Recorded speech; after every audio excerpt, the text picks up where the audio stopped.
A child's crutch was thrown off a plane. No warning, no apology, just silent cruelty, masked as protocol. But what if the boy wasn't who they thought he was? What if his father wasn't just another man in line, but a man who had once trained the very agencies now scrambling for control? What happens when a flight crew pushes too far and learns too late who they're flying with? This is not just a story about a disabled black child being humiliated on an airplane. It's about the system that let it happen, the silence that followed, and the father who refused to let his son be treated as invisible. Why did the gate agent disappear moments before boarding? Who tampered with the manifest? And how could one boy's quiet resistance trigger a nationwide reckoning?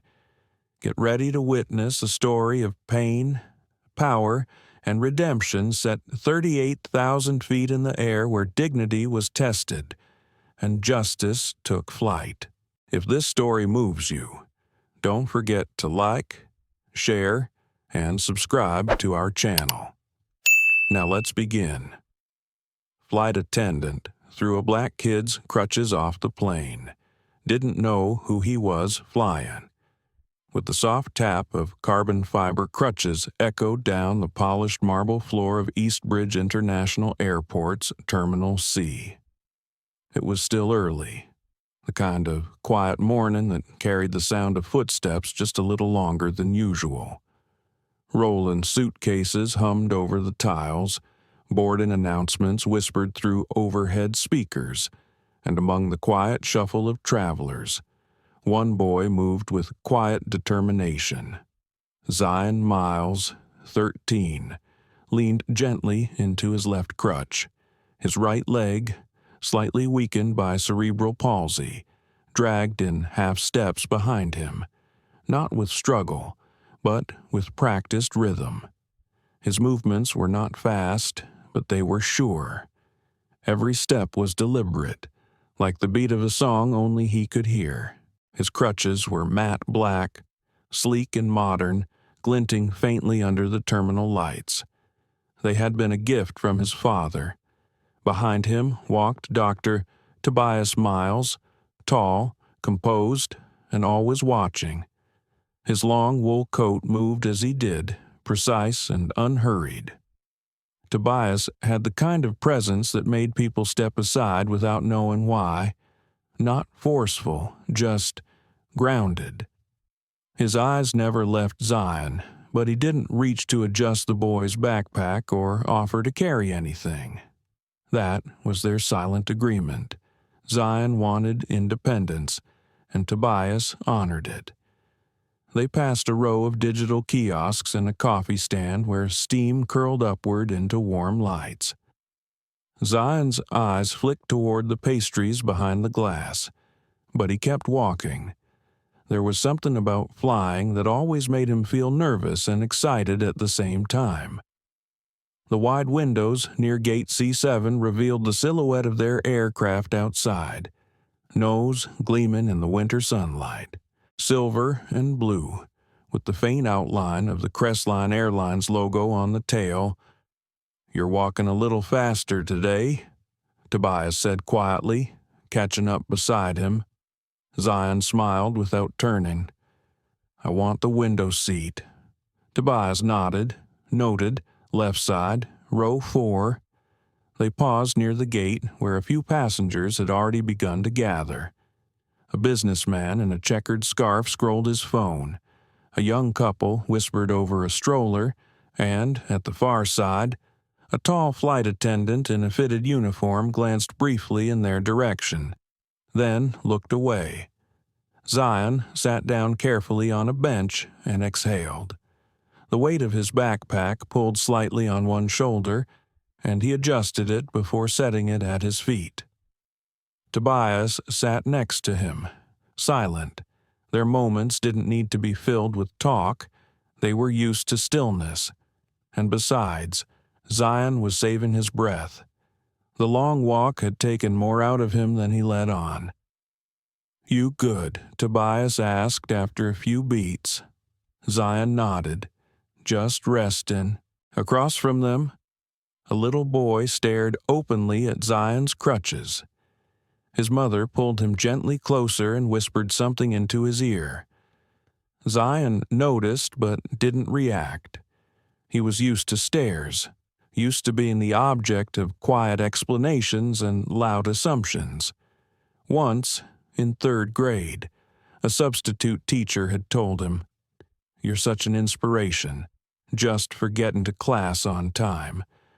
Zion had smiled then too, even though the words landed heavy. He had learned not to let strangers define his day. Tobias leaned forward slightly and rested his elbows on his knees. His coat opened at the chest, revealing a pressed navy suit beneath it. His hands, still and controlled, rested lightly together. He looked like someone who could be a professor, or a lawyer, or maybe something in between. No one knew that once, years ago. He had done work that didn't involve books or courtrooms, work that had required silence, precision, and reading people faster than they could read him.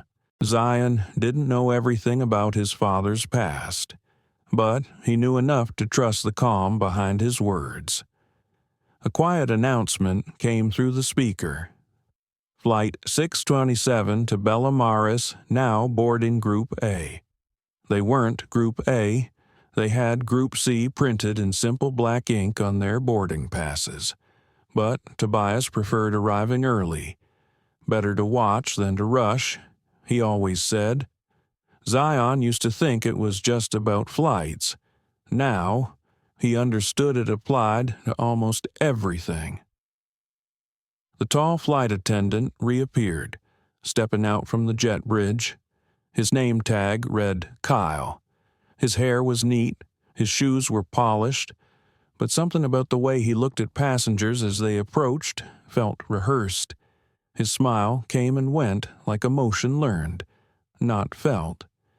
When he spotted Zion again, his expression flattened ever so slightly. Then he turned and disappeared back into the aircraft. Zion noticed. Tobias did too. Neither said anything. Gate C7's boarding call rolled forward. Group B was announced. The line moved slowly. When their group was finally called, Zion rose first. He adjusted his crutches, checked the Velcro on his sneakers, and moved into the line. Tobias followed behind. A gate agent smiled at them. "Welcome aboard." Zion nodded politely and moved into the jet bridge. The floor changed beneath his feet, from tile to carpet. The air turned cooler, more contained. The aircraft door waited ahead, open like the entrance to something unknown and important. Tobias took a long breath. He had learned over the years to watch for certain signs. The way a person's voice changed when talking to someone disabled. The flicker in an attendant's face when forced politeness turned into thinly veiled annoyance. He didn't want to need those instincts today. But something about Kyle Denver's expression had raised a thread of memory inside him. Not fear, just alertness. Zion stepped into the aircraft, one crutch clicking gently against the floor, his eyes lighting up at the rows ahead. "Window seat," he whispered, with a grin. Tobias smiled behind him. "Claim it, son." The cabin air felt cooler than Zion expected. He paused just inside the aircraft, letting his eyes adjust to the narrow aisle and the soft overhead lights. His crutches clicked against the low-pile carpet as he moved forward, counting rows quietly under his breath. Row 4, left window, that was his target. Kyle Denver stood just beside the galley, half blocking the aisle with one arm resting along the jump seat frame. He looked up from a checklist as the boy entered and immediately straightened. "You can't bring those all the way to your seat," Kyle said, gesturing toward Zion's crutches without even saying hello. Zion blinked. They go under the seat? They're part of my mobility aid. Kyle's smile was tight, perfunctory. That's not regulation. I'll store them for you. We'll bring them back after landing. Zion hesitated. Behind him, Tobias was just stepping onto the aircraft. Kyle extended his hand impatiently. I'll take them now. Zion's fingers gripped the handles of his crutches a little tighter. I need them to get to my seat. Kyle's brow twitched, ever so slightly. That's what I'm here for, he said with an edge of finality. Before Zion could reply, Tobias placed a calm hand on his son's shoulder.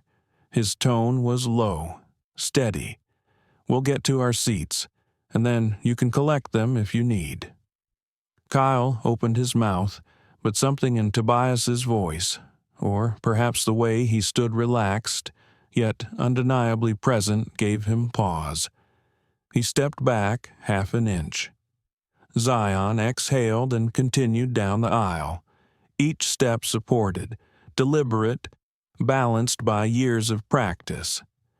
Passengers in nearby rows looked up, some out of curiosity, others with that uncomfortable glance reserved for people who walk differently. No one said anything. Row 4. Zion turned in. The window seat was empty, clean, soft light from the tarmac stretching across the cushion. He turned carefully, backing toward it with quiet focus. His right leg needed a bit more effort to tuck under the armrest. Tobias helped steady the backpack before sliding into the aisle seat beside him. Kyle lingered just behind them. His eyes flicked to the crutches still in Zion's grip. Sir, he said pointedly to Tobias, for takeoff, those items need to be placed in a secure compartment. Tobias turned his head slightly, not enough to face him, but enough to acknowledge. His voice was calm, measured. We understand regulations, but these are not optional items. They are necessary supports, and we know where they fit. Kyle inhaled slowly, the way people do when they're used to winning small battles over people who can't push back. But Tobias didn't give him the satisfaction of a longer argument. He leaned into his seat, one hand resting gently over Zion's arm. Across the aisle, a middle-aged woman glanced over from her seat and offered a small, sympathetic smile. Zion nodded but didn't return it. He wasn't looking for sympathy. He just wanted the flight to begin, to rise, to feel the quiet rumble under his feet and pretend he was like everyone else. Kyle walked back toward the front galley without another word. His footsteps clipped and sharp.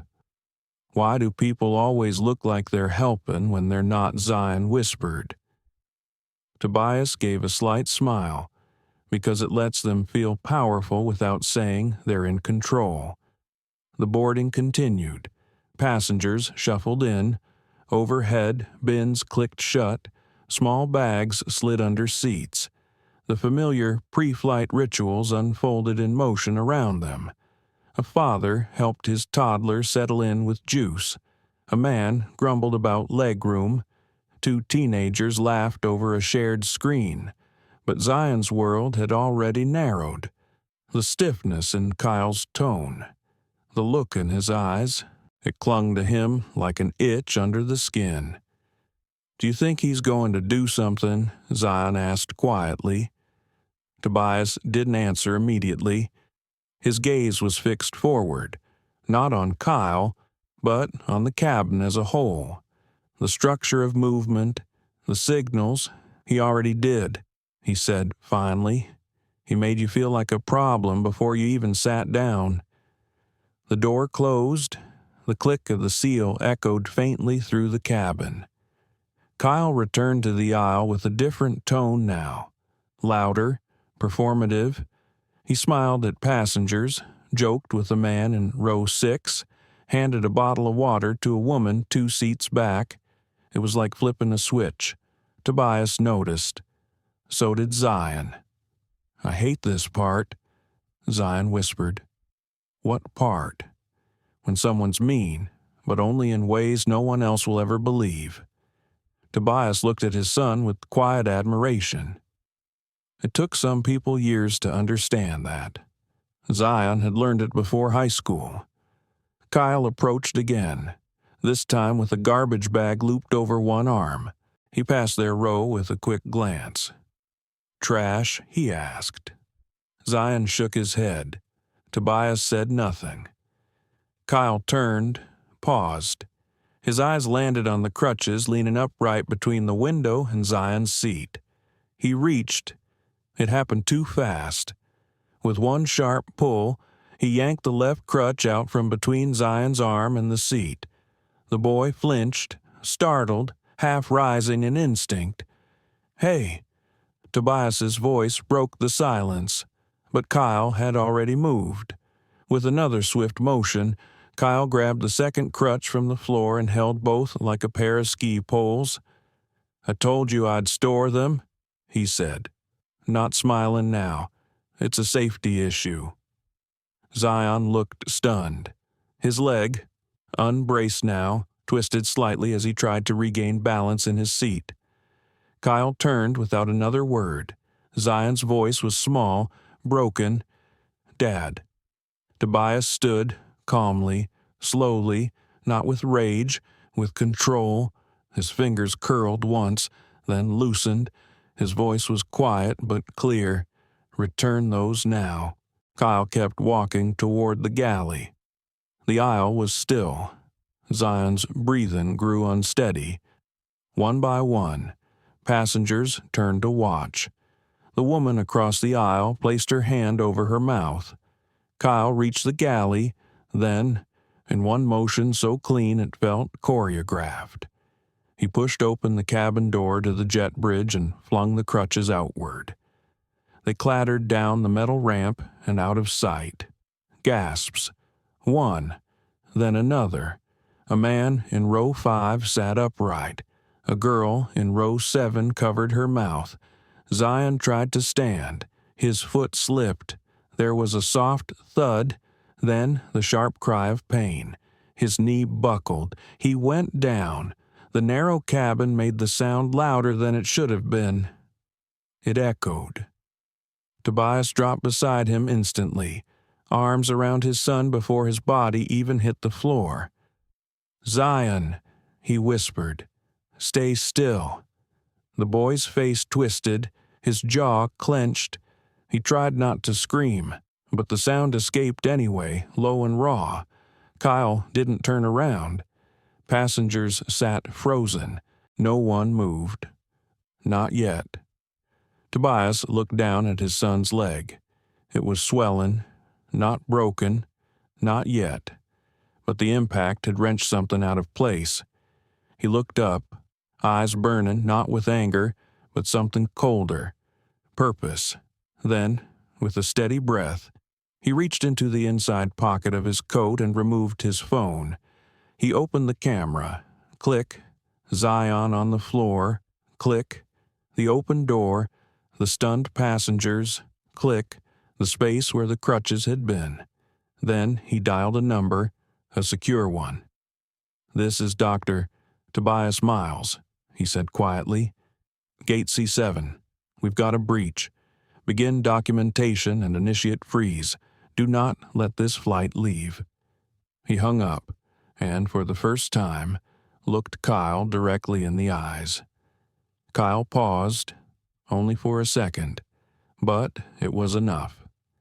For a few seconds after the crutches disappeared down the jet bridge, the cabin of Flight 627 was wrapped in a fragile silence. No one moved. No one spoke.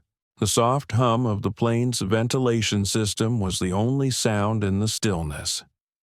And, at the center of it all, Zion lay on the cabin floor, curled slightly around his injured leg, his face tense with pain. Tobias crouched beside him, steadying the boy's shoulders with both hands. He didn't ask if he was all right. He could see the answer written in Zion's clenched jaw and trembling hands. The moment demanded action, not comfort. Deep breath, Tobias whispered, brushing the boy's hair back gently. "You're all right. Just breathe." Zion tried. He pulled in a shaky breath, held it for 2 seconds, and exhaled with a grunt of discomfort.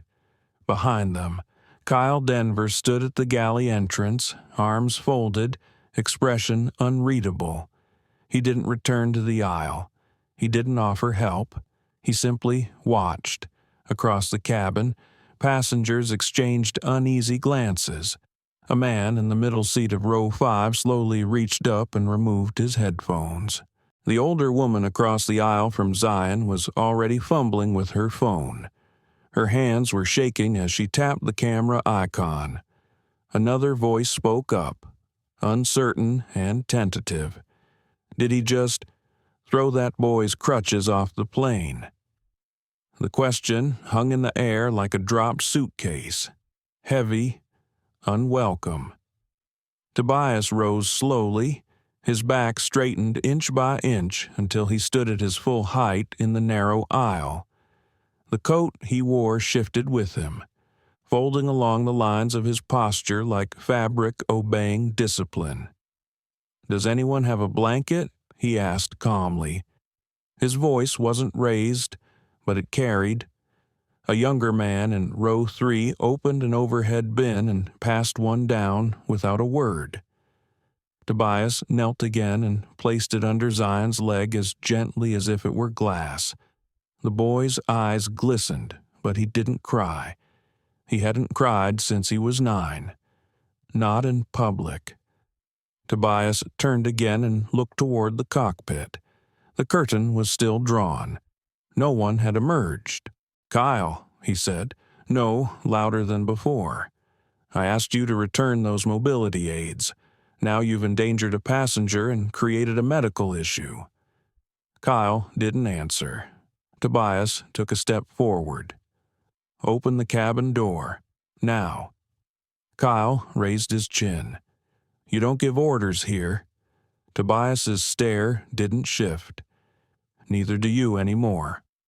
A quiet murmur rose from the passengers. Some began recording.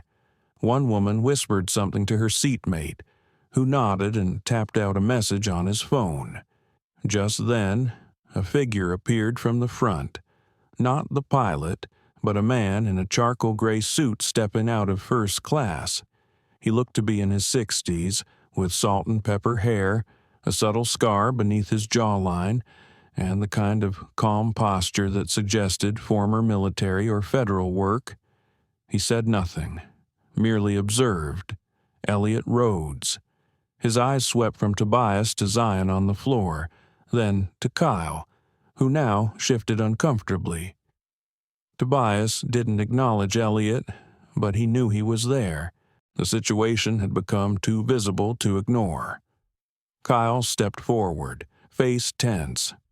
"Look, I was following protocol. The crutches were a hazard. I warned them. The boy resisted. He's not hurt. He can sit. I'll file a report." "You'll do no such thing," said Tobias, his voice now lower and firmer. "What you did was deliberate. You violated federal accessibility law. You created an unsafe flight environment, and you assaulted my son by removing his only method of mobility without consent or cause." Kyle rolled his eyes and took a half step forward. "What are you, a lawyer?"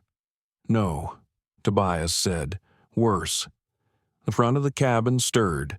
A voice crackled through a discreet intercom near the galley. "This is Captain Morales.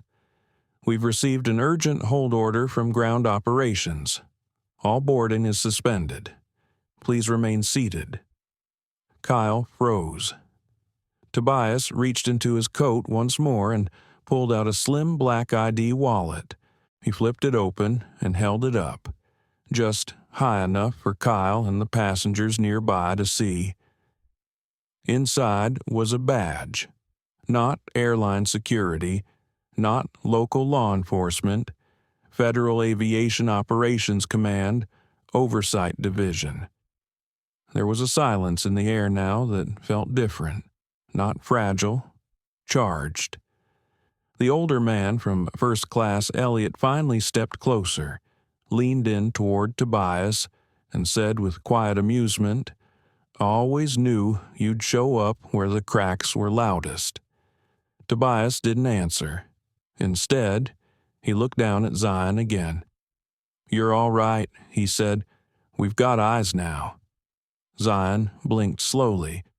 "Why does it feel like this happens a lot more than it should?" Tobias nodded. "Because it does." Across the cabin, someone began clapping, then someone else. It wasn't thunderous, but it was real. The kind of clap that starts when people feel something is turned, even if they don't understand how or why. Kyle turned red. He stepped back toward the cockpit curtain and vanished through it, his shoulders tight with barely contained fury. Elliot crouched beside Zion. "Hey, kid, I'm Elliot." Zion nodded, eyes still fogged. "You did good. You stayed strong." Zion exhaled. "My leg hurts." "I know. Help's coming." In the distance, through the window at row 4. The lights of a ground ambulance began to flash along the service road. Back near the gate, supervisors were already assembling. The flight delay was now labeled an emergency stop. Airport security was walking toward the aircraft. Tobias didn't move. He stood still at his son's side, one hand gently resting over Zion's. The worst part of moments like this was how they never announced themselves as history. They began as a simple cruelty. One person forgetting another's humanity. One man choosing control over compassion. And then they unravel. Until the world has no choice but to watch. Outside, the Crutches lay where they had landed. Bent, scratched. One of the handles was cracked, the material dented from the fall. A baggage handler picked them up, confused, holding them like something sacred and broken at the same time. Tobias looked up as a uniformed paramedic entered the plane. "We'll take it from here," the woman said gently, kneeling beside Zion. Tobias nodded once, stepping aside but not far. As they lifted Zion onto a small wheelchair, the passengers parted. No one looked away now. Some clapped again, quieter. Others filmed, and one boy, holding in his tears, sat up straighter in his seat, refusing to let pain own the moment. As they reached the cabin door, Tobias paused. He looked back at the rows, the silence, the watchers. Then he followed his son down the jet bridge, leaving Kyle, the broken Crutches, and the lie of professionalism behind them. This wasn't the end. It was only the first consequence. When the cabin door closed behind Dr. Tobias Miles and his son, the atmosphere inside Flight 627 did not return to normal. It couldn't. The calm that passengers usually expected before takeoff had been fractured, replaced by a quiet tension that settled over every seat like a heavy coat no one wanted to wear. Elliot Rhodes stood near row 4, arms folded, leaning subtly against the bulkhead. He didn't speak. He didn't move toward the front where the curtain separated business from the flight crew. He simply watched, behind him. A woman was still recording, her phone angled just above her tray table. Across the aisle, a father murmured to his daughter, trying to explain something he himself didn't quite understand. In row 7, a teenage boy opened a group text and typed in all caps, "You won't believe what just happened," and up front, behind the closed curtain, Kyle Denver was pacing. The walls of the galley seemed tighter now. He had one hand braced against the side panel, the other running through his hair.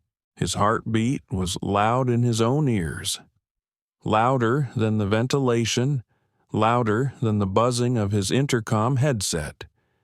He had made a mistake, or maybe not a mistake, but an overstep, an action that would have gone unnoticed on another day, in another city, with a different family, but this time he had chosen the wrong kid, and worse, the wrong father. He closed his eyes and exhaled slowly, but before he could gather his next move, the intercom clicked on. "Kyle, please report to the cockpit." The voice was Captain Morales, calm but clipped, neutral but not casual. Kyle wiped his palms on his pants and stepped through the side entrance to the flight deck. The cockpit was quiet. Both pilots sat in place, but neither was adjusting switches. The checklist had been paused. The co-pilot, a younger man named Daniels, barely glanced at Kyle. Captain Morales, however, looked directly at him. "Close the door, please." Kyle obeyed. There was a moment of silence. Then Morales spoke. "Is there something you want to tell us before airport operations reach us directly?" Kyle straightened his shoulders. "I followed protocol. The passenger refused to store unauthorized equipment. I removed it. It became a safety issue. End of story." Morales didn't blink. "That's not what half the cabin just saw." "I don't control their perception," Kyle said, crossing his arms. "No, you controlled your actions," Morales replied. "And now this flight is grounded, and we're all under a spotlight." There was a beat of stillness. Then Morales added, "That boy was injured, medical is involved, and we've just received a formal complaint filed directly with federal oversight." Kyle's stomach dropped. "We're waiting for operations and security to board," Morales continued. "Until then, you'll stay in this cockpit. I don't want you in the cabin right now. We need to contain this." "Contain," Kyle repeated, bitterly. Like a leak, Morales looked him square in the eyes. Exactly like that. Back in the main cabin, Elliot finally took a seat in the aisle of row 5. He tapped a quiet message into his phone, the screen light reflecting briefly in his calm eyes. The message went to someone outside the airport. Someone who needed to know the timeline before the headlines twisted it. He glanced behind him. The young woman from row 6 was now speaking to a gate agent who had come aboard. Her voice was low but insistent. She had seen everything. She had video. She had notes. She had names. The agent nodded, scribbled something onto a small notepad, and moved on. Passengers were no longer passive. They had become witnesses. Elliot folded his hands and waited. Across the country, in a sleek corner office 5 states away. Cheryl Maddox's phone buzzed with an alert. CEO, Crestline Airlines, PR escalation, tag flight, 627 incident, federal intervention, passenger injury, ADA violation, severity critical media risk imminent. She stared at the screen for 2 seconds before she tapped her intercom. "Get me direct contact with ground operations at Eastbridge. Right now." She didn't yell. Cheryl Maddox never yelled, but everyone moved when she spoke. That was her reputation. A steel spine and a silk jacket, and today, that steel was about to be tested. Back on the aircraft, the air was starting to feel stale. Not from lack of ventilation, but from emotional fatigue. People were drained. The pause between incident and resolution was always the longest. Everyone wanted something to happen. An announcement, a decision, a signal. Elliot finally stood and moved toward the galley. He opened the curtain without asking. The gate agent, still present, looked up in surprise. "Sir, I'll have to ask you to." Elliot held up a wallet with a flash of an insignia. Not a badge, but something equally weighty. "I need to speak with the lead crew member. He's in the cockpit." "Correct, yes. But let the captain know Elliot Rhodes is requesting a debrief. He'll understand." The agent hesitated, then nodded and tapped his radio. Seconds later, the cockpit door opened slightly, and Captain Morales emerged. Elliot stepped aside and gestured for a private word. Morales leaned in. "I need a read on the internal report," Elliot said. "You have less than 5 minutes before this escalates beyond your hands." Morales nodded once, short and slow.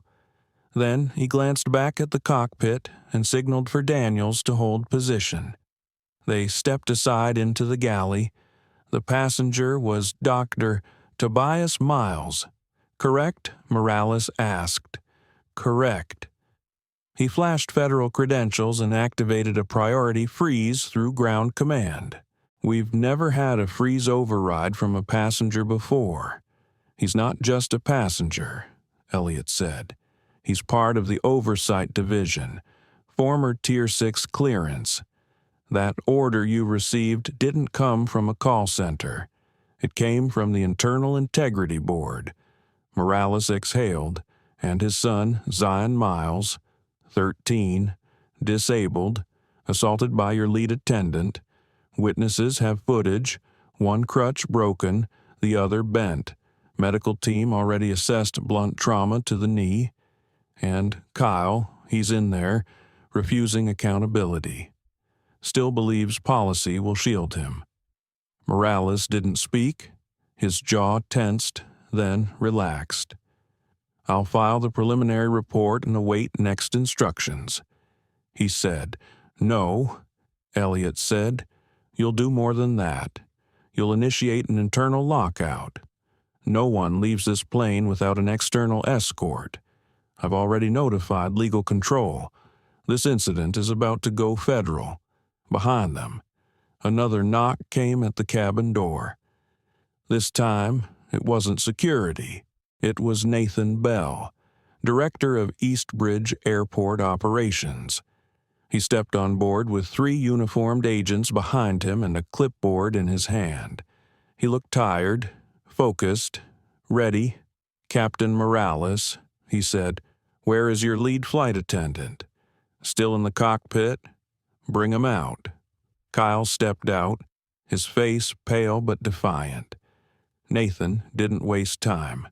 "Kyle Denver, effective immediately. You're suspended from active duty. You're to surrender your access badge and await formal investigation pending federal review. Your actions have triggered a multi-agency response." Kyle looked stunned. "I didn't hurt anyone.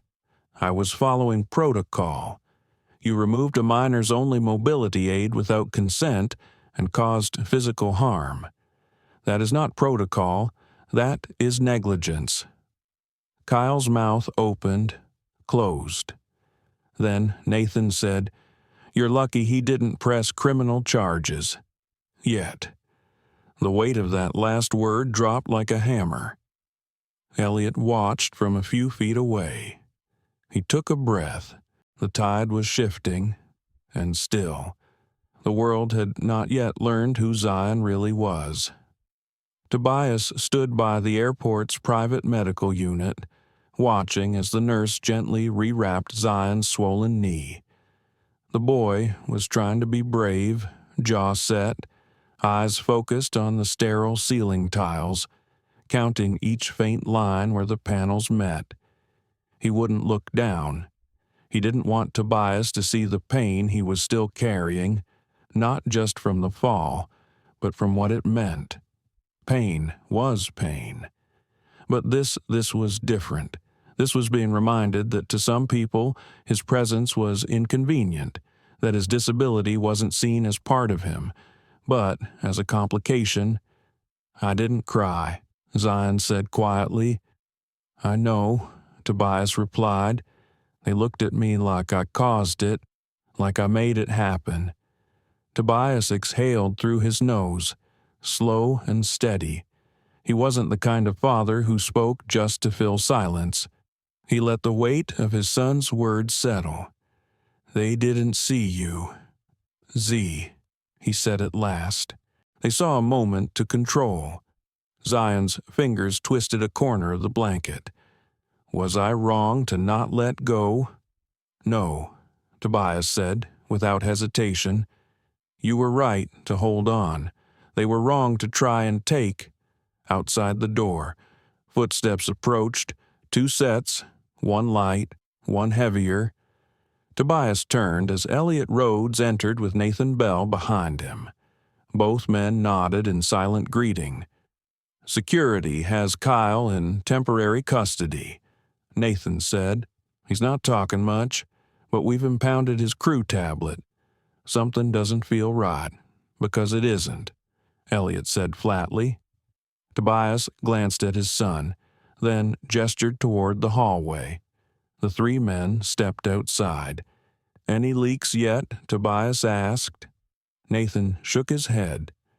We've contained the press, for now, but word's spreading internally. The CEO's been briefed, PR teams are scrambling, they're preparing for a full press response. Elliot looked over his shoulder. We need more than PR. I agree, Tobias said. His voice was low but forceful. There's a pattern here. The crew wasn't just negligent. They were confident, too confident, as if they expected no resistance. Nathan frowned. Are you suggesting inside coordination I'm not suggesting? Tobias replied. I'm confirming. He reached into his coat and pulled out a thin tablet of his own. Tapping it twice, he rotated the screen to show them. A list of crew members appeared, but beside Kyle Denver's name was a symbol, small, red, discreet, affiliation marker, unofficial, known associates of Victor Hale. Elliot leaned in, jaw tightening. Victor Hale, a name spoken like smoke behind closed doors, a man with no official title, no government file, yet his influence threaded through parts of the transportation infrastructure, quietly placing individuals into small cracks where visibility was low, gate control, crew rotation, logistics. Are you saying Kyle was planted? Nathan asked. Not planted, Tobias said. Activated? Elliot nodded. Then this wasn't just abuse of power. It was a trigger. Nathan rubbed his temples. My God. What were they trying to provoke before anyone could answer? Tobias's tablet pinged with a secure message. He opened it. The screen displayed a clipped image, grainy security footage from a corridor 3 gates down. It showed Kyle earlier that day, entering a restricted break room with a man whose face was mostly obscured. But Tobias didn't need the full view. The build, the posture, the gloved left hand. It was Victor Hale. He turned the screen so the others could see. That was 2 hours before the flight. Tobias said. Kyle was handed something, what Nathan asked. Tobias paused. Not sure yet, but I'm guessing it was a list or a name. Elliot exhaled through his teeth. Then we need to assume this wasn't about the Crutches. It wasn't even about Zion. It was about you. Tobias's expression didn't change, but a cold awareness passed behind his eyes. If they were trying to flush me out, he said quietly, they succeeded. Nathan shifted, unsettled. What happens now?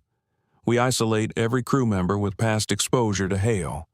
Tobias said, we scan flight logs for anomalies, and we prepare for media fallout, because once they realize who Zion is, this story changes. Elliot stepped closer, voice low. Are you ready for that? Tobias hesitated.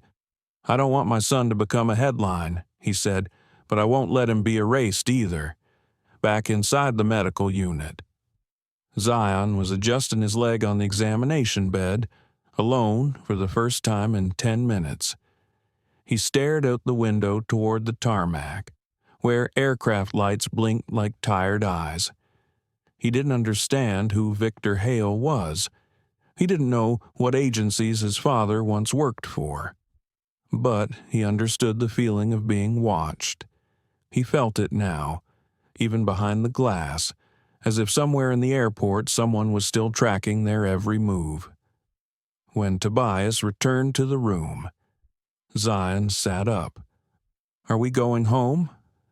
"Soon," Tobias replied, "but first, I need you to answer something." "Honestly," Zion met his father's gaze, "when you got on that plane, did you feel unsafe right away?"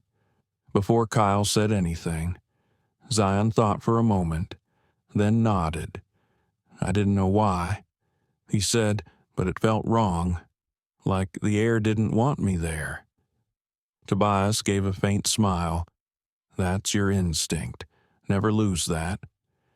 A knock at the door broke the moment. It was Elliot.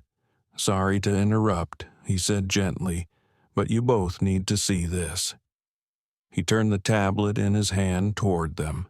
On screen was a breaking news banner. "Airline incident sparks investigation. Passenger with disability injured during pre-flight conflict. Federal oversight agent present on board."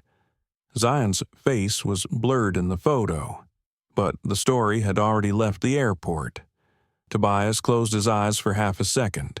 "It started," he said, "not by your hand," Elliot reminded him, "but by your presence." Zion leaned back, the blanket still draped over his legs. "They'll want to talk to me, won't they?" he asked. "Yes," Tobias said. Zion nodded once.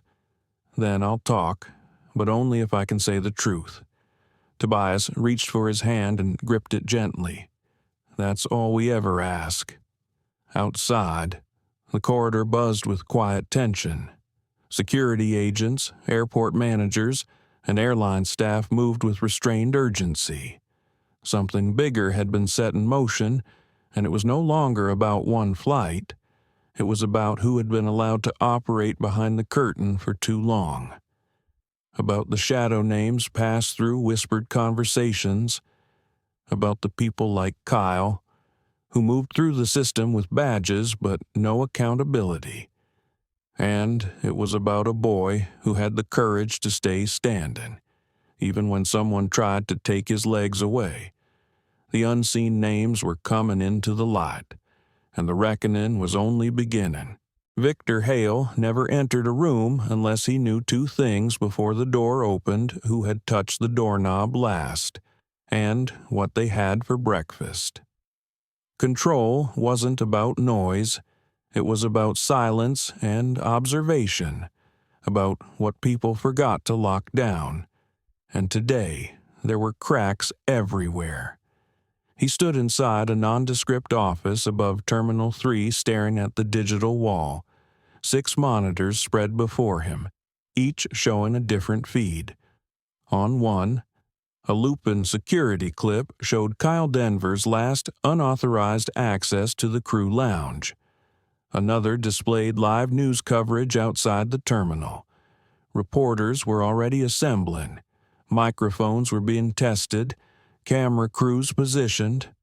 On the fourth screen, Tobias Miles's face appeared in an archived personnel file. Former Tier 6 clearance, Oversight Division. The kind of man no agency admits exists until someone like Victor forces them to. Victor's expression didn't change, but he leaned closer to the screen, zooming in on a timestamp buried in the file's metadata. So he hadn't just resurfaced. He had been watching all along, behind him. A soft tone signaled an encrypted incoming call. He answered with a single gesture. "They found the tablet," the voice said. "You left Kyle exposed." "No," Victor replied, his tone flat. Kyle exposed himself. That was part of the test. You think Miles will stay quiet? I'm counting on him not to. There was a pause. Then the voice asked, "What?" Now. Victor turned his attention to the fifth screen, now displaying a secure channel chat log between regional crew leaders. "Activate the fallback," he said. "We've got 24 hours before this becomes a policy case. After that, it turns into a purge. You want another incident?" Victor smiled for the first time that day. "I want a distraction." Meanwhile, inside the Eastbridge Airport medical suite, Zion Miles sat in a chair by the window, his leg elevated and iced. A cup of lukewarm orange juice sat untouched on the table beside him. He was watching a news segment on a muted TV across the room. There was a photo of the broken Crutches on screen, a wide-angle shot of the jet bridge, empty except for a gloved ground handler holding one bent support stick in both hands like it had come from a crime scene. Zion turned away from the screen. His reflection stared back at him in the window. Not just his face, but what he represented now. "I didn't want this," he said aloud. Tobias, sitting nearby, looked up from his tablet. "I know. I didn't want people seeing me like that." "You mean vulnerable?" Zion nodded, slow and small. Tobias set the device down and leaned forward, elbows on knees.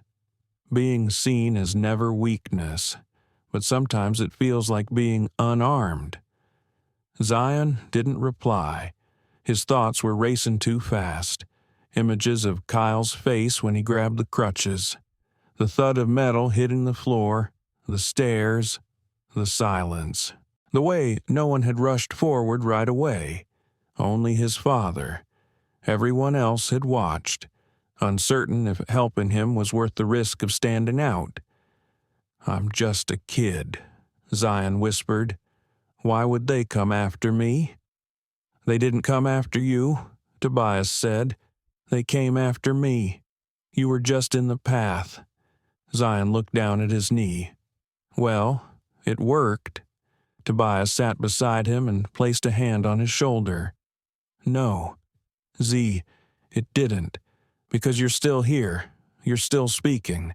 That's what they hate most." There was a quiet knock at the door. It opened to reveal Cheryl Maddox, CEO of Crestline Airlines. She wore a navy suit that made her look taller than she was. Her presence filled the room before she even spoke. "I wanted to see both of you before the formal review begins," she said. "May I sit?" Tobias nodded. Zion didn't look at her. Cheryl sat on the edge of the visitor chair, hands clasped, eyes steady. "What happened to you?" she said gently to Zion, "was inexcusable. Not just unethical, unlawful. I can't take away what you experienced, but I want you to know there will be consequences." Zion still didn't speak, but his fingers twitched on the armrest. Cheryl turned to Tobias. "There's something else." Internal records were scrubbed. Kyle's clearance level was adjusted manually last week. Someone inside bypassed the usual flight crew vetting. That's how he ended up on that route. Tobias closed his eyes. "Victor," he muttered. Cheryl blinked. "I'm sorry." Tobias opened his eyes again. "Victor Hale. He's embedded at a systems level. I've tracked 3 internal deviations from his influence in the last quarter. Each time, it ended in a protocol conflict, always against people like Zion, quiet removals, policy errors, no accountability." Cheryl nodded slowly, absorbing every word. "We're running full background sweeps now," she said. "Legal's involved.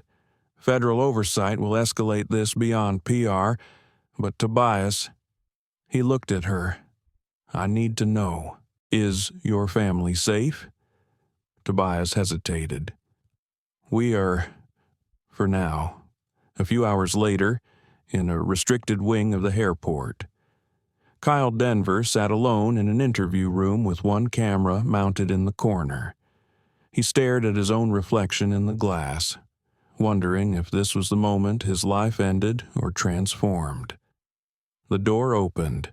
Elliot Rhodes stepped in, followed by a legal representative from the Department of Transportation. Kyle straightened. "You're here to intimidate me." Elliot didn't flinch. He pulled out a chair and sat. "No, I'm here to understand why a man with no criminal record, average clearance, and an otherwise clean performance log would sabotage his entire career to provoke a child." Kyle opened his mouth, closed it, then muttered, "You wouldn't understand.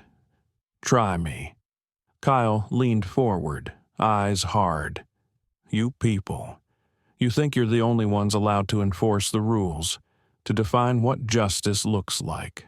But people like me who play by the rules, who do the dirty work, were always dispensable to you." Elliot's voice was quiet. "So you found a new system, one that made you feel indispensable." Kyle didn't respond. Elliot nodded. "Victor Hale promised you power, but he only gave you permission, and now you'll pay the cost." Outside the room, a silent alarm blinked on the security console. Another clearance breach was registered, this time in the Terminal 2 near the long-term staff elevators. Victor Hale's distraction had been activated. But for the first time, someone was watching his every move. And this time, he had made the mistake of targeting a father who had given everything to vanish from the system only to rise again when his son was harmed. This wasn't just about justice anymore. It was personal. The press conference was not Tobias's idea. He hated the idea of spectacle, of headlines that reduced human experience into sound bites. But Cheryl Maddox insisted the world was already talking. Half-truths and speculation were spreading faster than the facts, and Zion's name had already leaked. If they didn't shape the story now, someone else would.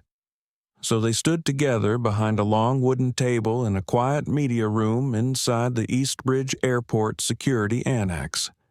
The lighting was soft but clinical. Reporters sat in rows, murmuring, eyes flicking between devices and camera crews. The atmosphere was thick with anticipation. Zion sat between his father and Cheryl. His left knee was braced and elevated slightly. His crutches leaned against the table leg beside him. His gaze was steady, though his fingers drummed nervously against his pant leg. The microphones were hot, the cameras live, the feed broadcast nationwide. Cheryl opened first. "Good afternoon. I'm Cheryl Maddox, CEO of Crestline Airlines. What occurred aboard Flight 627 3 days ago is not just unacceptable, it is unconscionable." She paused. A young passenger with a disability was physically harmed. A federal agent was undermined, and a system meant to serve all passengers equally failed in one of the most public ways possible. Flashes from cameras dotted the room. "We are not here today to manage image. We are here to take responsibility, and more importantly, to listen." She looked toward Zion. He nodded once, then leaned slightly forward. "My name is Zion Miles," he began. "I'm 13 years old. I like history, video games, and spicy ramen. I also have a physical disability. I walk with crutches because of a spinal injury I got when I was little." The room was silent except for the quiet click of keys and camera shutters. "I didn't want to be on TV. I didn't want people looking at me this way, but I want to tell the truth." He inhaled. "When I boarded that plane, I didn't expect anything to happen. I was just tired. I just wanted to get to my seat. but a man in a uniform decided I didn't belong. He said I couldn't take my crutches. He said I was a safety risk. He didn't ask. He didn't listen. He just grabbed them. Zion's voice cracked just slightly. Tobias reached under the table and squeezed his hand. When I hit the ground, I didn't feel the pain at first. I felt the shame. I felt everyone looking at me like I was the problem, like I had done something wrong. He looked up at the room, at all the grown-ups with their ties and tablets and questions. I'm not the problem, and other kids like me aren't either. We're just people. We deserve seats. We deserve safety. We deserve to be seen. A single clap echoed from the back row before a moderator quickly silenced it. Tobias leaned forward. I'm Dr. Tobias Miles.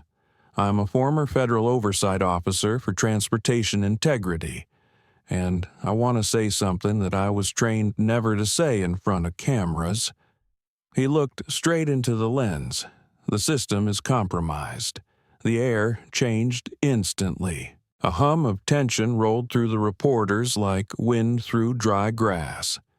There are individuals, well-connected and well-funded, working within our travel infrastructure to manipulate policy, undermine accountability, and quietly erase the most vulnerable passengers from view. What happened to my son was not isolated. It was strategic, calculated, executed under the guise of procedure. Cheryl sat still, eyes trained on the floor. She had read the files. She knew Tobias wasn't exaggerating. I left that world for a reason. Tobias continued. I disappeared to protect my family. But when my son was dragged into it when a child was used as bait, I returned. He placed a hand on Zion's shoulder. And I will not leave again until every person responsible is brought into the light. Questions exploded from the floor. Microphones were raised, hands waved, but Tobias didn't respond. He stood, helped Zion gently to his feet, and exited through the side door with Cheryl and 2 federal agents following. Outside, the sun was low in the sky. Gold light stretched across the terminal's reflective windows, inside a dark apartment several miles away. Victor Hale watched the press conference replay on a muted television. Zion's face appeared again, this time not blurred. Victor didn't move. He simply lit a cigarette and stared. His fallback distraction at Terminal 2 had failed. The planted device was found and deactivated by airport intelligence within 90 minutes.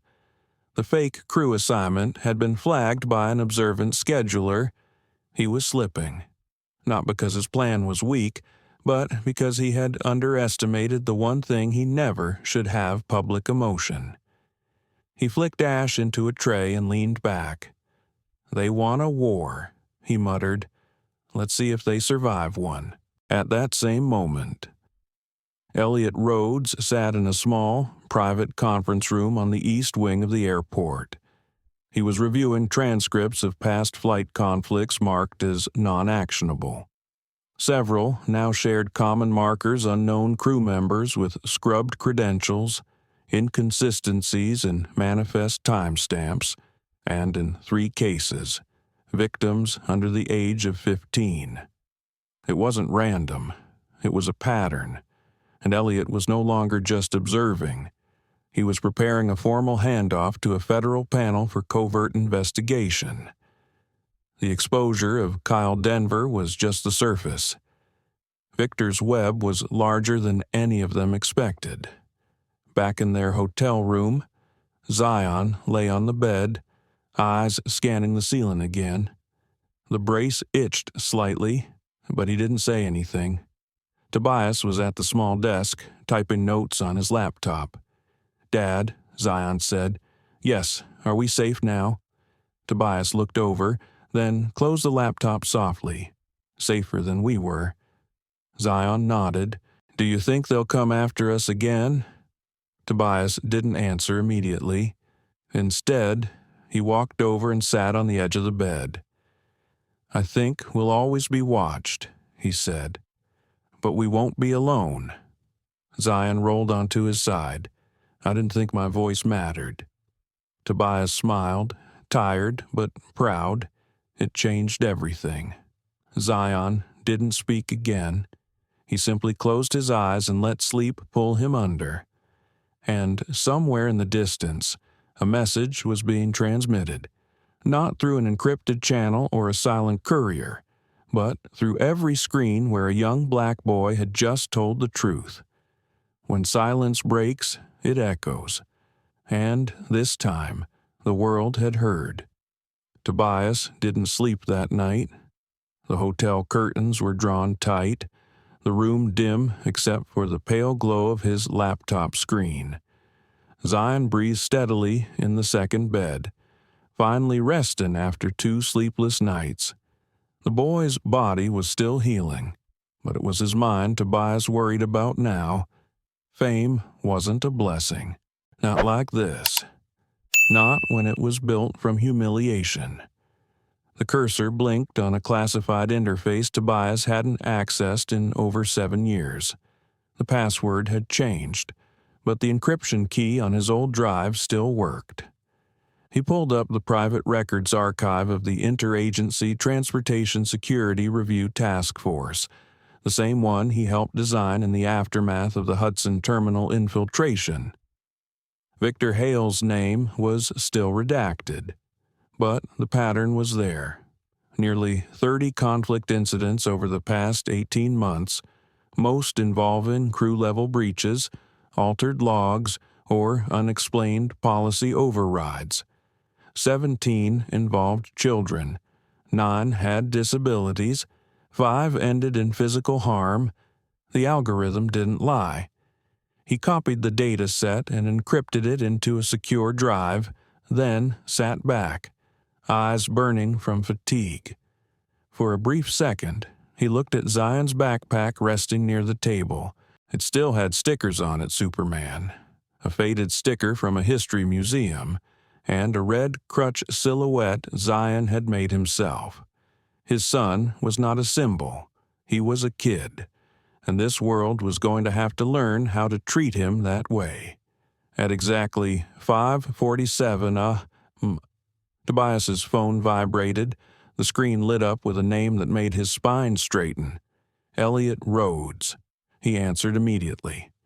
"Something's happened," Elliot said. "Turn on the news." Tobias flicked on the television. The early morning news ticker was already rolling. Breaking: second airline incident emerges involving disabled teen flight. 904 grounds midair after alleged threatening passenger report proven false. A shaky cell phone video filled the screen. A boy, maybe 14, black, slim, wearing noise-canceling headphones, was being forcibly removed from a first-class seat. His mother screamed as 2 men dragged him by his arms toward the back of the plane. The voiceover confirmed what Tobias already feared. The boy had autism. His seat had been properly booked. No threat had been made. The crew had used the passenger disturbance code as justification for a forced downgrade. Zion woke up, blinking into the light. He sat up and stared at the TV. "That's happening again?" he asked. Tobias nodded. "This isn't about us anymore," Zion said quietly. "They're trying to start something." At the airport. Elliot met Tobias in a restricted access hallway beneath the East Bridge tarmac. The room they entered was small, low-lit, and lined with soundproofing. Elliot had set up a digital whiteboard showing Victor's known proxies and previous transport targets. Flight 904 was crewed by 2 unregistered reserves. Elliot said, "We think Victor had them swapped last minute. He's testing what happens when we're distracted." Tobias leaned over the table. "He's baiting a national response and creating legal chaos in the process. Elliot added, 2 incidents within 72 hours, both involving black children with disabilities. If the media frenzy doesn't implode the airline industry, the lawsuits will. Tobias stared at the board. He's not after the airlines, he said. He's after the regulatory vacuum that comes next. If public confidence collapses, federal oversight freezes, reorganization begins. That's where he inserts his people. Elliot shook his head slowly. That's the line. He's crossed it. Tobias turned away, rubbing his jaw. Then it's time we stop reacting. Back in their hotel room, Zion was sitting at the desk, typing something on his laptop. He had avoided social media for most of the day. But now he was writing a blog post, not for the public, for himself, a place to put the pieces of what he was feeling. The post was titled, "The Seat Was Mine." He wrote slowly, "I didn't ask to be a symbol. I just wanted to sit down. But when they looked at me, they didn't see a kid. They saw a question they didn't want to answer. So they took the easy way. And now the world is watching." He paused. "I'm scared of being seen for the wrong reasons, but I'm more scared of being silent when others are going through the same thing." Tobias returned a few minutes later. Zion looked up. "Can I talk tomorrow?" he asked, like to other kids, maybe at the hospital or a school. Tobias blinked. "You want to speak again?" Zion nodded. "I don't want anyone thinking they're the only one. I thought I was." Tobias placed a hand on his shoulder. "You're already changing lives." That evening, Victor Hale stood in a corner booth at a private bar in a district that didn't officially exist on East Bridge zoning maps. His contacts were already waiting 3 men in tailored suits and 1 woman in a tan coat who never gave her name. Victor placed a flash drive on the table. "Phase 2 is accelerating," he said. "Public sympathy is peaking. All we need is 1 federal misstep to flip sentiment." One of the men frowned. "You're playing with fire. I'm controlling the flame," Victor replied. "You think Tobias Miles won't respond?" Victor smiled faintly. "He already has, and that's what makes him useful." He looked out the tinted window. Dusk was falling. "We'll bleed the system dry, and when it resets, we'll build it in our image." That night, Zion's blog post went live. It wasn't promoted. It wasn't stylized. Just plain text. But within 6 hours, it had been shared over 400,000 times. By morning, advocacy groups were quoting it, educators were reading it aloud in classrooms, and journalists were calling it the most honest reflection of ableism in transportation they had seen in a decade. Zion wasn't just a voice, he was a mirror, and the world, for once, was listening. From the 32nd floor of Crestline Tower, the city looked peaceful. Cars blinked below like distant fireflies. Airplanes took off in the distance, tiny silver arrows slicing through dawn-colored sky. But inside the boardroom, peace had no place. Cheryl Maddox stood at the head of a polished oak table, her sleeves rolled up, her voice tight with purpose. Beside her, Tobias Miles paced slowly, eyes scanning through the latest security reports. The digital display showed a mosaic of recent disturbances in major airports across the country. Not full-on disasters, just enough to rattle public trust. Gate mix-ups, passenger reassignments, crew malfunctions. In every case, someone had slipped through checks. "This isn't disorganization," Tobias said. "It's design. Victor is laying breadcrumbs. Incidents staged just far enough apart that they look like coincidence." Elliot Rhodes leaned forward from his seat at the far end. He's trying to exhaust the system. If every airport is firefighting, no one's looking for the arsonist. Cheryl nodded grimly. I've authorized a temporary halt on all staff promotions and reassignments until we trace every credential. We're also compiling witness reports from passengers who flagged unusual crew behavior in the last year. Tobias stopped pacing. That's not enough.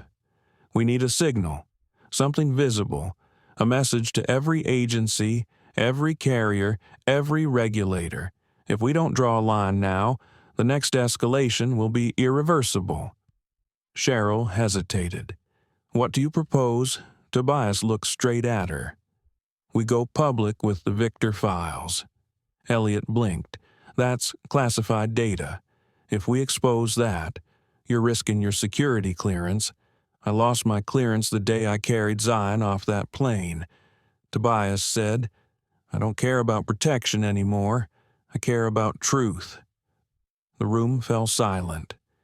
Cheryl crossed her arms. You're sure you're ready for that? Tobias didn't blink. Victor wants fear. We'll give him fury. Back at the hotel, Zion sat by the window, legs curled under him, watching the city stretch into daylight. His phone buzzed softly beside him.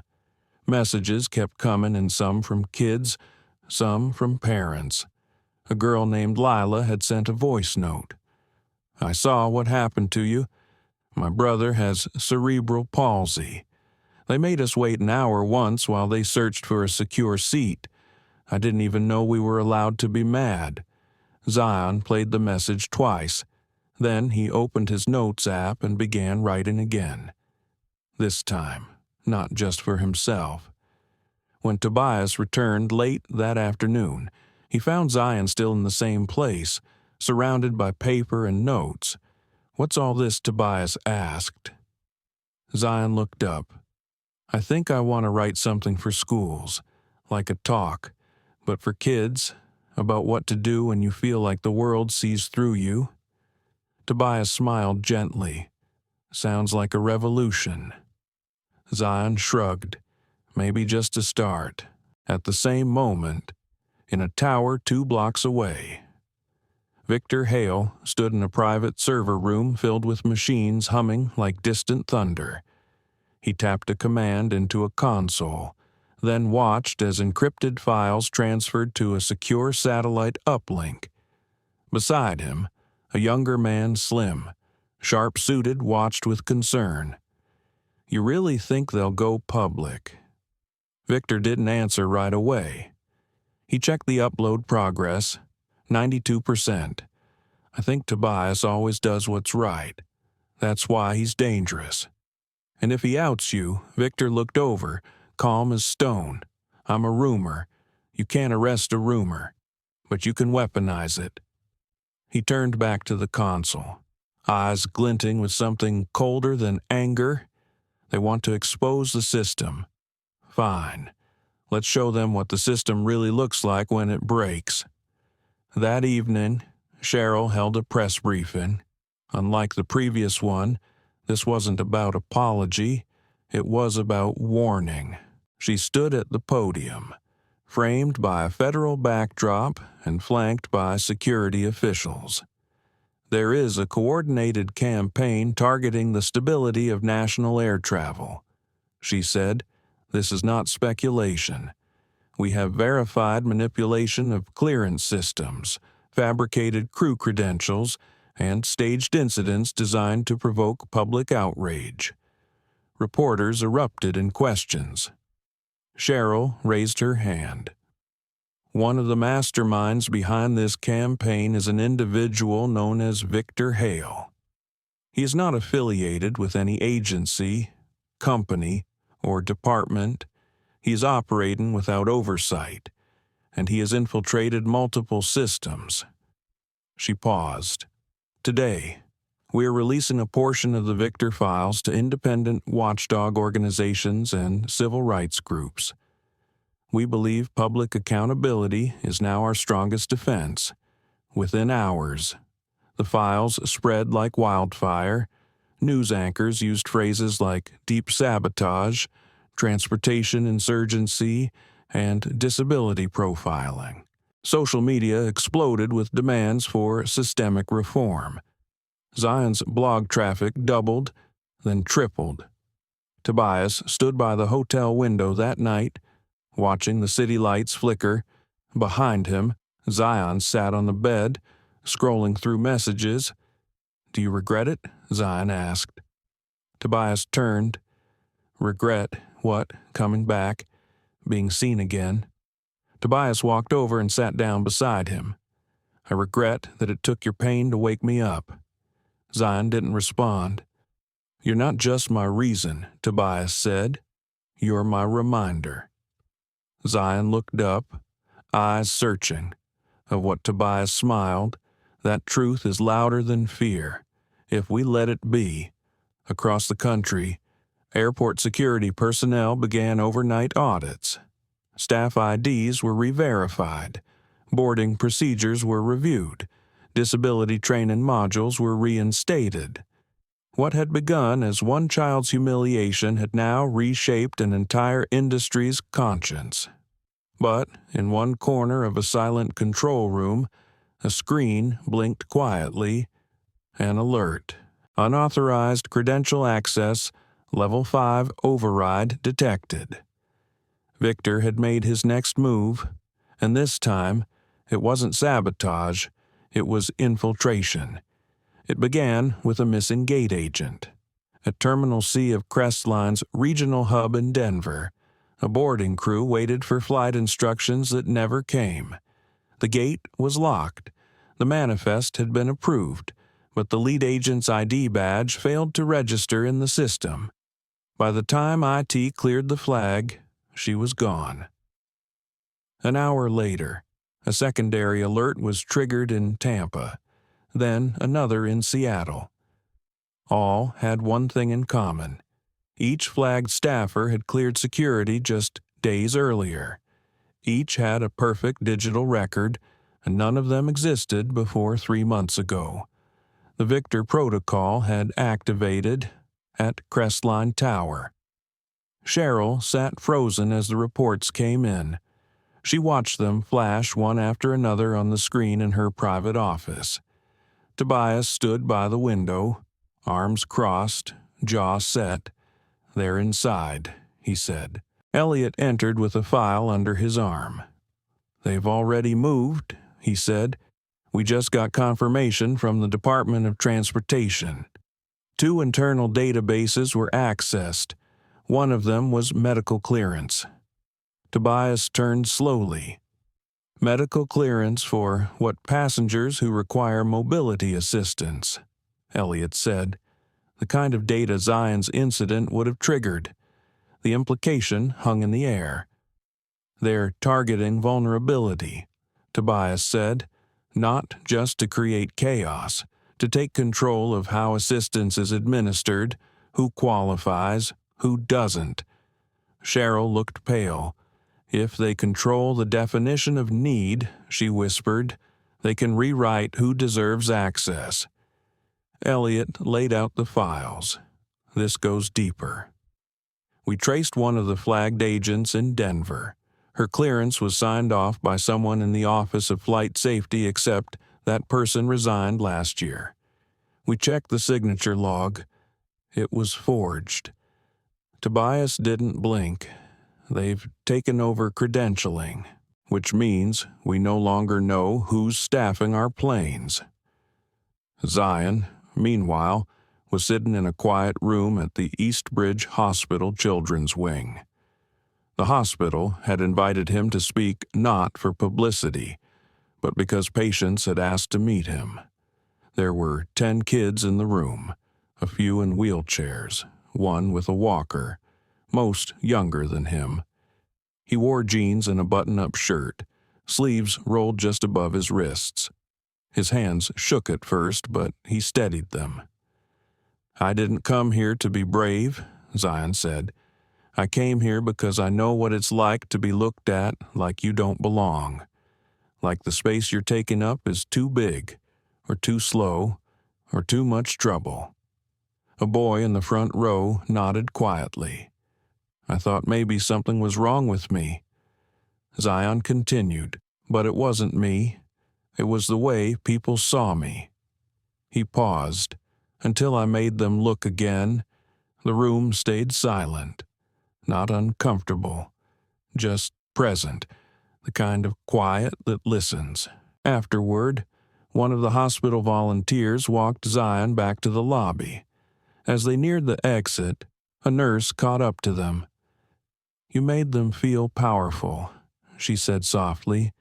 "Some of them haven't felt that in a long time." Zion smiled, tired but grateful. "Maybe if we all say something," he said, "the world has to listen longer." Back at Crestline Tower, the full scope of Victor's infiltration was beginning to materialize. Elliot compiled a list of compromise systems. Tobias cross-referenced timestamps with previous incident reports. What they uncovered was chilling. There had been 7 staged removals of disabled passengers in the past 90 days.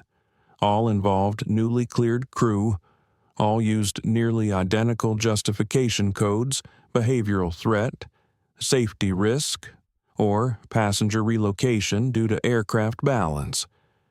Tobias ran the codes through a behavioral matrix. Patterns emerged. Each removal occurred within minutes of boarding. Each victim was alone or accompanied by a single guardian. Each was denied recourse. "It's a playbook," Tobias muttered. "He's training them. This isn't sabotage, it's recruitment." Cheryl leaned forward. "Then we need to talk to someone who knows his patterns better than anyone." Tobias didn't hesitate. "We find Kyle Denver." Kyle had vanished after his suspension. Initial investigators assumed he'd fled, but Elliot traced an old payment trail linked to a shell consulting firm Victor once used, one that funneled stipends to contracted de-escalation specialists. "He's not hiding," Elliot said. "He's embedded." They located Kyle in a rental cabin 2 hours outside the city. Tobias and Elliot drove up late in the evening. The air was sharp with pine and dry leaves. The cabin was small, sloped roof, one flickering porch light. Kyle opened the door before they knocked. He looked thinner, not scared, just hollowed out. He let them in without speaking. Inside, the walls were bare, a few scattered notebooks, a single folding chair. "I know why you're here," Kyle said finally. "I've been waiting." Tobias studied him. "You know what Victor's planning. You've seen it." Kyle nodded slowly. "He told us it was about order, about cleaning up the inefficiency, making travel safer. At first, it made sense. Most of us thought we were just streamlining procedures. And then Elliot asked. Then the rules changed. He started talking about passenger profiles, about who was distracting from the mission of modern transit." Kyle's voice caught. "I didn't know what I was part of. Until Zion, the room fell still. I broke something that day," Kyle said quietly. "In him. In me." Tobias didn't flinch. "Help us fix it." Kyle nodded once. "I'll testify. I'll turn over every name, every location, but you have to promise me something." "What?" Kyle looked at him, eyes sharper now. "Don't just stop Victor. Dismantle what made him possible." Tobias rose slowly. "We intend to." That night, Victor received a single alert on his satellite terminal. Known associate flagged Kyle Denver, status compromised. Victor stared at the screen, emotionless. He shut the alert and opened a secondary feed. It showed a digital map of gate clearances across the country. A red dot blinked slowly over the Eastbridge Hospital flight wing. It was time. If Tobias and Zion thought they had seen war, Victor was ready to show them what silence could do when it finally screamed. The morning of Zion's flight to Washington, D.C. began in quiet preparation. The sky outside the Eastbridge terminal shimmered with the soft light of sunrise. Everything felt routine. Too routine. Zion double-checked his backpack, sliding a small speech notebook into the front pocket. He had written it late the night before, just in case he got nervous and forgot his words. He didn't realize the gate crew had changed overnight. He didn't know that the person wheeling him toward boarding wasn't the one originally assigned, and he had no idea the boarding pass had been reprinted. Tobias had planned to accompany Zion, but just before they left for the airport, Cheryl called. "There's movement on Victor's terminal relay," she said. "We've got activity near a network hub in Houston. I need you here now. It could be the source of the override protocols." Tobias hesitated. "Zion's wheels up in 90 minutes. I'll have Elliot meet him. We need you on this. If Victor is jumping systems, it has to be now." Tobias kissed Zion's forehead and promised to meet him after landing. Zion didn't question it. He trusted his dad the way you trust air to be there when you breathe. At the airport, Gate B-19 was unusually quiet. A new crew member, badge reading Morrison, greeted Zion with a tight smile. "We'll get you pre-boarded right away," she said. She pushed his wheelchair smoothly through the jet bridge, but took a sharp turn at the connector. "This isn't the plane," Zion said. "It's a new configuration," she replied. "Smaller lift aisle, faster boarding." He frowned. His stomach tightened. Meanwhile, Elliot Rhodes was stuck in traffic 2 terminals away. His clearance badge wasn't scanning at the usual checkpoint. A systems freeze, manufactured or real, he didn't know, but the delay cost him 12 minutes. When he finally reached the main gate, Zion was already gone. The plane was taxiing, except it wasn't the flight they'd booked. It wasn't even headed to Washington. Inside Crestline Tower, Cheryl and Tobias stared at the real-time trace. "Flight 422 has been diverted," the text said. "Filed under standard route adjustment, but it's going west, not east." Tobias stepped forward. "Who authorized the route?" The screen blinked. "Authorization internal override, clearance level red." Cheryl's breath caught. "Red level. That's buried inside federal systems. We don't even use that tier anymore." Tobias's voice was steel. "Victor does." He grabbed his phone, calling Elliot. "Is he on that plane?" Elliot's voice was tight. "Yes." Tobias didn't wait. He turned toward the exit, jaw clenched. "We're intercepting. On board flight 4212. Zion noticed something strange. No other wheelchair passengers, no flight announcements, no crew introductions. The lights were dimmed, and the cabin doors locked 5 minutes after boarding. Even though passengers were still trickling in, he sat upright in his first-class seat, heart thumping. This didn't feel like before. It felt worse. The woman who wheeled him in was gone, replaced by 2 uniformed men who wore no name tags. Across the aisle, a man in a gray suit kept looking at him. When Zion met his eyes, the man smiled, but it wasn't kind. He reached for his phone to text Tobias. No signal. At Crestline Control. The override was collapsing. Elliot slammed his fist on the table. The aircraft transponder was cloaked. "We've got no altitude, no trajectory, only cabin registry." Tobias stared at the digital mock-up. Victor wasn't just moving people anymore. He was moving pieces. "If that plane disappears from airspace," he said, The industry follows. Cheryl turned toward her assistant. Alert National Transport Security, immediate air reroute. I want that plane visual within 60 seconds, at 38,000 feet. Victor's voice came through the cabin intercom, not from the cockpit, from the service speakers. Good morning.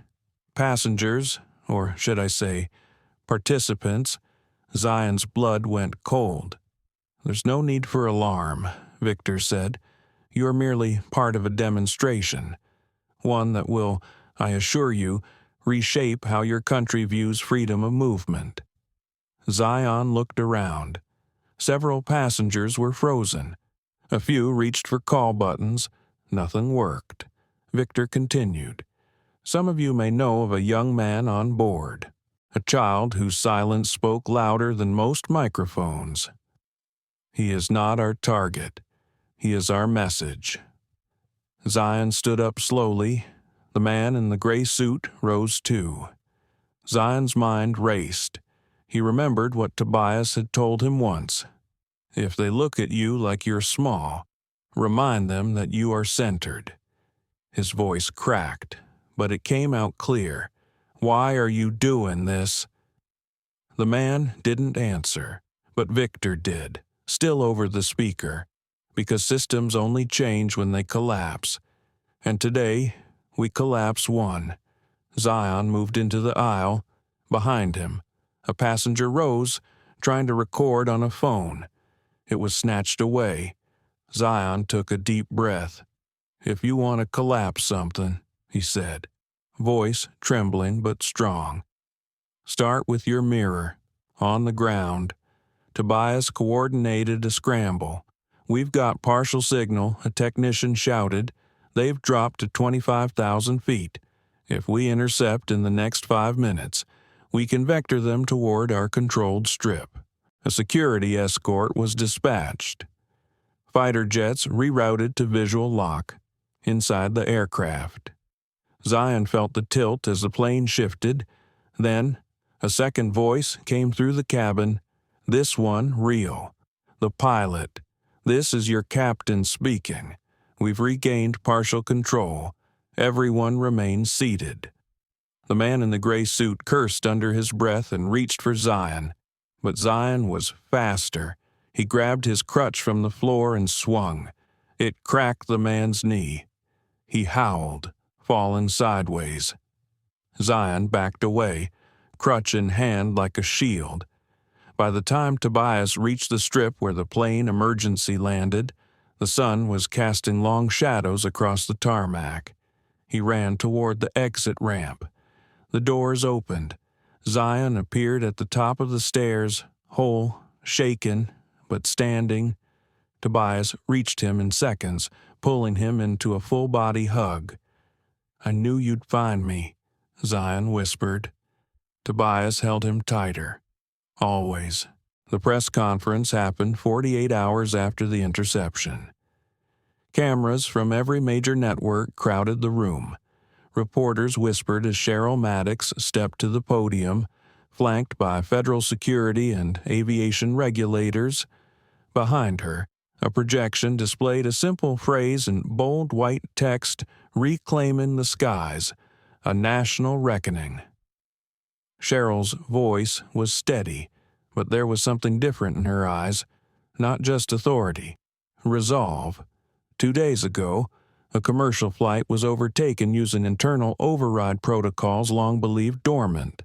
The goal was not terrorism in the traditional sense. It was ideological, tactical. It was a demonstration. She paused. We now have confirmation that Victor Hale, the orchestrator of this campaign, had spent years infiltrating credentialing systems. He created ghost identities, manipulated clearance databases, and reprogrammed access points in aircraft routing software. Gasps echoed across the room. Thanks to the swift response of our reinstated watchdog task force and to the cooperation of whistleblower Kyle Denver, we were able to intervene before a tragedy unfolded. But let us be clear, this was not a lucky save. This was a close call, one we will never allow again. Cheryl turned her head slightly toward the second row, where Tobias Miles sat, his son Zion at his side. We owe our deepest gratitude to Dr. Tobias Miles and his son Zion Miles, whose bravery in the face of direct threat not only prevented a catastrophe, but reminded the world that silence is not the absence of strength. It is sometimes the beginning of a storm. The room burst into applause. Zion looked down, a little embarrassed, but he squeezed his father's hand. Later that evening, Tobias and Zion stood on the roof of their hotel. The sun was low, turning the city skyline gold. Neither spoke for a moment. Then Zion broke the quiet. "I didn't know what to say when I stood up on that plane," he said. "I was scared." "That's how you know you're alive," Tobias said softly, "and how you know the words matter." Zion turned toward him. "Do you think people will actually change things?" "Like for real?" Tobias nodded slowly. "I think change is made up of a million hard decisions. You made one." The next morning, Cheryl, Elliot, and Tobias presented their full report to the Department of Transportation. A complete overhaul of clearance protocols was enacted. Victor Hale was officially listed as a cyber threat under the national security umbrella. Several airline executives resigned, but the most meaningful change came weeks later. At the Capitol, Zion Miles was invited to speak before a special commission on transportation equity and disability inclusion. He walked up to the podium with quiet grace. This time, he didn't need notes. "My name is Zion Miles.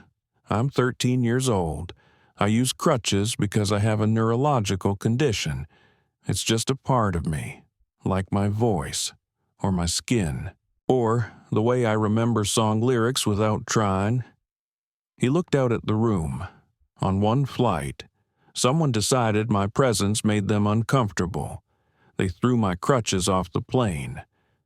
But what they didn't know was who they were flying with. He paused. They were flying with a father who had spent his whole life fighting in silence, with a community that knows what it feels like to be overlooked, and with a boy who didn't ask to be strong, he just asked to be treated like he belonged. People in the audience nodded, a few wiping tears. People say, "I'm brave. I think I'm just tired. Tired of pretending that being quiet means being okay. Tired of wondering if every boarding process is a test. I didn't stand up on that plane to be a hero. I stood up because I knew if I didn't, someone else might never get the chance." He glanced at Tobias, sitting in the front row. "I want to live in a country where accessibility isn't a favor, where being different doesn't mean being dangerous, and where no child has to choose between their dignity and their destination." Applause erupted, cameras flashed, and for the first time in the entire hearing, no one interrupted. That night, Victor Hale was captured in a remote European city under a federal warrant. He offered no resistance, no explanation, only a single phrase as they escorted him into custody. Systems are built to forget, but the world didn't forget Zion Miles. A national scholarship fund was named in his honor. A set of new airline passenger rights laws were signed into action, and at Eastbridge International, a mural was commissioned in the main terminal. It showed a boy standing on the wing of a plane, holding a crutch in one hand and a microphone in the other. Tobias took Zion to see it when it was unveiled. Neither of them spoke at first. Then Zion asked, "Do you think it's too much?" Tobias smiled. "No," he said. "I think it's just enough." On the way out, Zion turned back one more time, eyes scanning the image. The boy in the mural didn't look afraid. He looked ready. As they walked to their car, Tobias put an arm around his son's shoulders. "So," he said, "what's next?" Zion grinned. "We keep flying, but this time we decide where."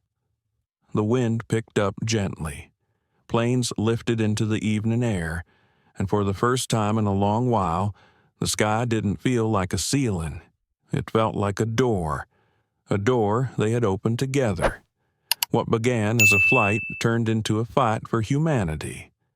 Zion Miles didn't ask to be strong. He didn't ask to be a symbol. He simply wanted to board a plane like any other child. But when injustice tried to write his story in silence, he rewrote it in courage.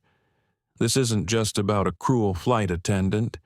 It's about a system that believed certain bodies were less deserving of respect, a system that failed to see the quiet brilliance in a child and the storm of justice in a father's calm resolve. Let Zion's voice echo in your heart.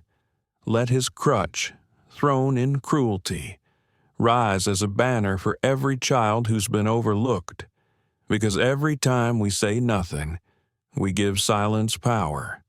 But when we speak, stand, and resist, we change everything. If this story touched you, if it made you feel seen, if it stirred your sense of justice, please like, share, and subscribe to our channel.